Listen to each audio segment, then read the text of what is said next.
Nah ini, wahai para pendukung Prabowo Gibran, bila tadi sempat dibangga-banggakan tentang suksesnya Gibran, Om Begawan bisa tunjukkan faktanya. Bahwa keberhasilan itu tidak murni karena kemampuannya Gibran sendiri. Ya, kita paham loh. Kalian masih bersembunyi di dalih. Faktanya Gibran bisa menjalankan itu semua tanpa masalah gitu toh. Nah gini deh, ini. Kemampuan meraih banyak anggaran, soalnya dia anak presiden. Coba nih orang. Iya no, anak polah bobo keprada, anak enjalo, bapak ngei, memberi lewat kementerian, lewat BUMN, dan digerojoknya ke kota Solo. Nah ini bagus untuk rakyat Solo, tapi ini bukan karena kemampuan Gibran itu sendiri. Kita tunggu nanti, usai 2024. Setelah Pak Jokowi serah terima jabatan presiden ke Pak Ganjar Pranowo dan Pak Mahfud MD. Dan misalnya Gibran di Pilkada masih jadi wali kota Solo. Ya kita lihat saja, masih diajukan oleh PDIP. Kalau diajukan PDIP jadi lagi di wali kota Solo. Apakah Mas Wali masih bisa akses dana APBN sebesar itu? Nah, jika tidak, bagaimana dia mencarikan jalan keluarnya atas berbagai proyek yang belum kelar? Gimana?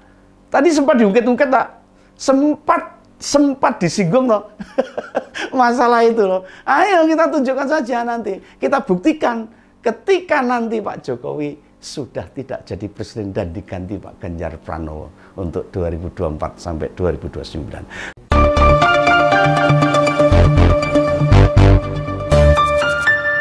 Halo para ngompolers tercinta tersayang. Ketemu lagi dengan Ngompol bersama Om Begawan, ngopini politik.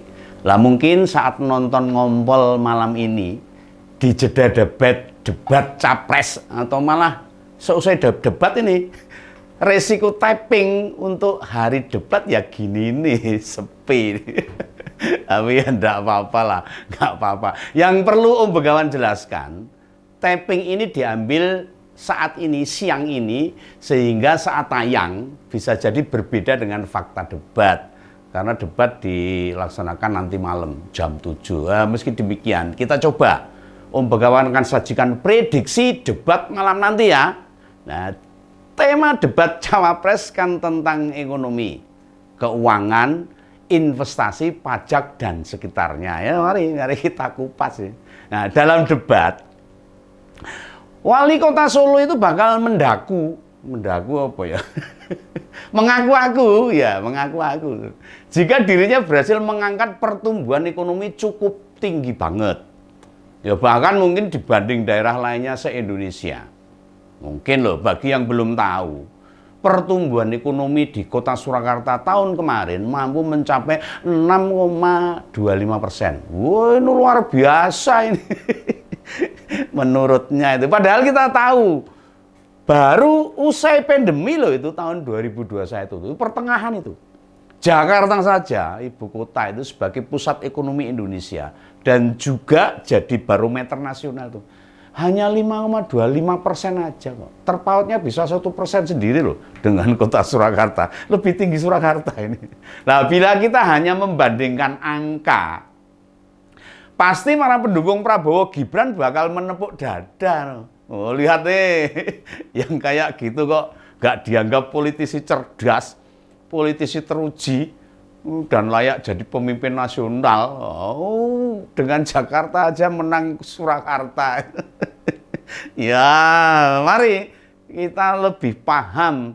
Om Begawan mau menjelaskan nih. Meski sempat kepleset, Samsul alias Asamsul Fat, maupun kalau jam 9 malam wis angop-angop ngantuk. Nah buktinya generasi muda ini bisa diandalkan. Itulah klaim jenengan. Itu kan ngaku-ngaku aja itu.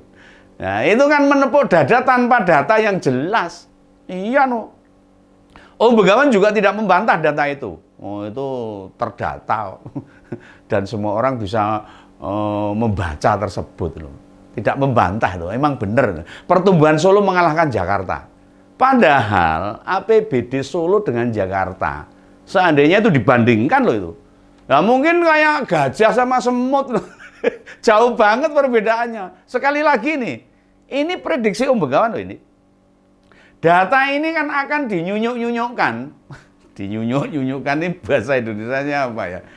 Diduduh-duduh ke, dilihat-lihatkan itu, atau disorong-sorongkan, atau diunggul-unggulkan lah.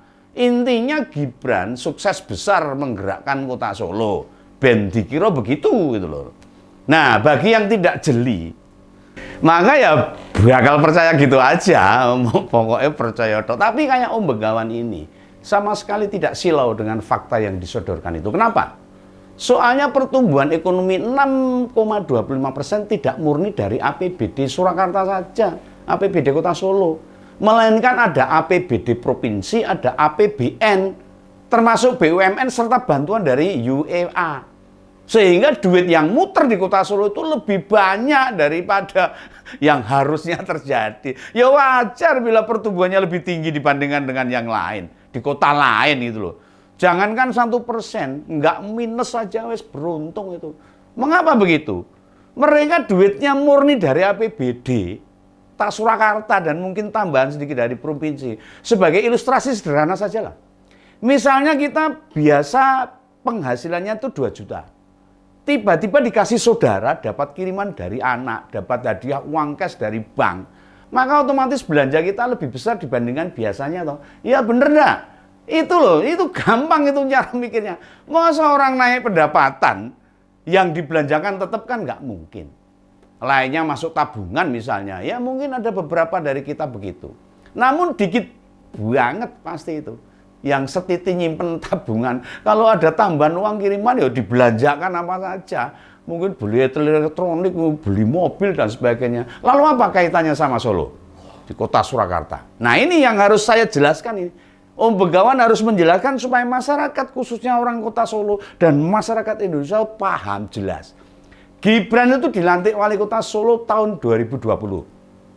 Saat pandemi masih melanda Indonesia itu. Bukan hanya Solo, pandemi itu bagaimanapun berdampak besar ke sektor ekonomi itu jelas tidak bisa dipungkiri. Semua alat produksi melambat, bahkan beberapa di antara ada yang terhenti, gulung tikar. Hingga sekarang 2 tahun 8 bulan Gibran memimpin Solo, pertumbuhan ekonomi Solo langsung ngegas 6,25%. Sehebat itukah Gibran? Nah, seheroik itukah perjuangannya? Sebrilian itulah para profesor atau ahli ekonomi dunia? Nah, tentu tidak. Sejak dirinya menjabat hingga jadi cawapres, yang karena keputusan MK yang ora cetha ini ranggena ini, limpahan gelontoran dana dari pusat alias APBN, dari BUMN, dari hibah negara lain, besarnya melebihi APBD Kota Solo. Bahasa sederhananya aja lah, gaji kita yang 2 juta, namun pendapatan kita dari sumbangan, hadiah, tanda mata atau sumber lain itu mencapai 3 juta. Lah apa enggak poya-poya itu hidup kita ini. Turah-turah itu. Ning udu hasilnya dhewe mung kek-kekan itu loh. Kiriman dari orang lain itu loh. Ya mesti seneng-seneng banget, bunga banget loh. APBD Solo tahun lalu itu 2 triliun. Itu APBD Solo tuh untuk sembarang, untuk gaji, untuk belanja harian, belanja tetap dan sebagainya. Namun proyek di luar APBD Solo besarnya bisa 3 triliun. Gimana pertumbuhan ekonomi gak melompat? Nah, dalam data tersebut pos belanja APBD Solo naiknya hanya 1%. Namun anggaran pembangunan infrastruktur naik 46%. Artinya mayoritas pembangunan fisik bukan duitnya orang Solo, bukan duitnya warga Solo. Nah, ini harus tahu, harus paham. Ojo ngomong, wah pembangunan Solo, harus teliti. Iya toh. Ada 4 jenis sumber dana proyek infrastruktur Solo itu. Nah, yang satu dari APBN, dari pusat. Ada dari BUMN, Badan Usaha Milik Negara itu. Dari hibah luar negeri dan dari sumber lain. Yang dari APBN misalnya itu ada dipakai untuk revitalisasi Balikambang, pembangunan Pasar Jongke dan lain-lain itu ada 12 proyek. Total anggarannya ada 1,6 triliun. Wow, Begawan hafal itu. Saya baca, saya teliti semua. Yang paling besar proyek jalan layang Simpang Joglo membutuhkan 920 miliar. Itu dana APBN. Lah APBD Solo aja hanya 2 triliun loh. Kemudian sumber dana dari BUMN itu proyeknya ada dipakai untuk revitalisasi Lokananta. Wah, itu loh, untuk rekaman zaman dulu itu loh.